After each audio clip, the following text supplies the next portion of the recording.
This is 3 News Daily. Hello, everyone. Welcome back to 3 News Daily on this Monday, August 14th. I'm Stephanie Haney. Thank you for being here with us for what matters most to you here in Northeast Ohio.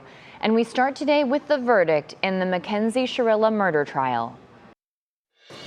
The court, having had count 1 tried to it pursuant to waiver, finds the defendant, Mackenzie Shirilla, guilty of murder, to wit, Dominic Russo, in violation of Ohio Revised Code Section 2903.02a as charged in count 1. Today, the judge in the case announced the Strongsville teen is guilty of murder following a car crash that killed her boyfriend, 20-year-old Dominic Russo, and his friend, 19-year-old Davion Flanagan. She was found guilty on all the charges she faced, including vehicular homicide and drug possession.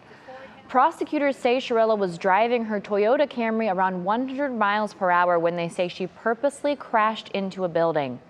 During testimony, an expert testified that the car's gas pedal was pushed all the way to the floor and she never hit the brake in the moments before the crash. The prosecution also said that Shirilla went out of her way to take that route the morning that it happened. Sentencing will be August 21st.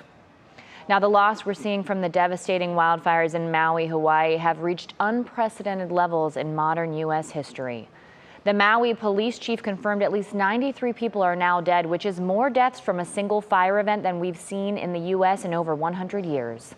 The governor is warning that death toll could also rise. Authorities say much of the burn zone is still hazardous, full of toxic fumes, heavy metal pollution, and buildings at risk of collapsing. A Hudson native narrowly escaped the inferno with his wife and dogs and the clothes on their backs. When we did realize it was by our house and next to our house, we really only thought that it was just that. It was just our area and that we didn't think that the entire town had already been consumed. We just didn't have time to grab anything. We're like, no, none of this stuff's important. What's important is us. Let's make sure we have each other and let's get out safely. Who cares about all these kind of material possessions? Things. Now, we know that the Younger family has found shelter on the east side of Maui after losing their home in the flames. A GoFundMe page was created for the couple as they work to rebuild and start over, and you can find that link to donate on our website on WKYC.com. Now to an update on an explosion that killed 1 person and injured several others at a Bedford metal plant in February. Today, a federal workplace safety investigation reveals that the I-Schumann and Company facility failed to follow required safety procedures for protecting its workers from potential explosions. Officials say the explosion happened after water leaked onto molten metal inside a furnace, causing a steam explosion. OSHA cited the company for 6 serious violations and proposed more than $62,000 in fines.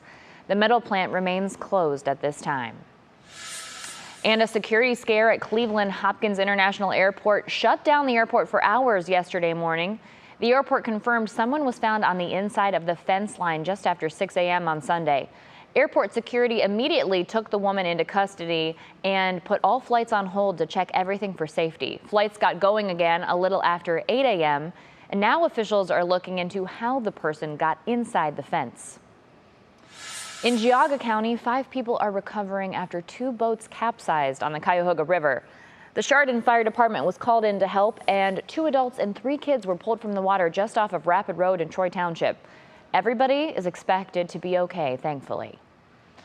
And in Cleveland, police are investigating the disappearance of the new Bone Thugs and Harmony street sign on East 99th Street, which proves that their fans are still out there in full force. It was placed there just days ago, and it was with the official renaming of the intersection at East 99th and Lowell Way. Now, a year ago, fans created a petition to have the intersection renamed to Bone Thugs and Harmony Way. No word yet on where that sign is or who took it, and I bet you they are not going to get that one back.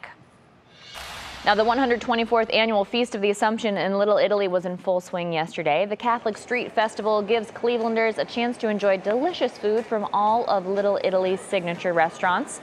There's also live entertainment every day, and there are 2 days left with the feast open today and tomorrow. If you're heading out there, you can check the schedule of events on our website on WKYC.com. All right, now for our question of the day. As the summer winds down, we want to know, what are your kids most excited about when it comes to going back to school? Post your comment to the WKYC Facebook page, and we'll talk about it during 3 News at 4 and 3 News at 5. It's hard to believe that it is back to school time already, but we are there. All right, thanks for being with us for today's edition of 3 News Daily. Whether you're watching on YouTube, Instagram, WKYC Plus, or listening on your favorite podcast platform, we appreciate you. Have a beautiful Monday, and we'll see you back here tomorrow with more top stories from Northeast Ohio.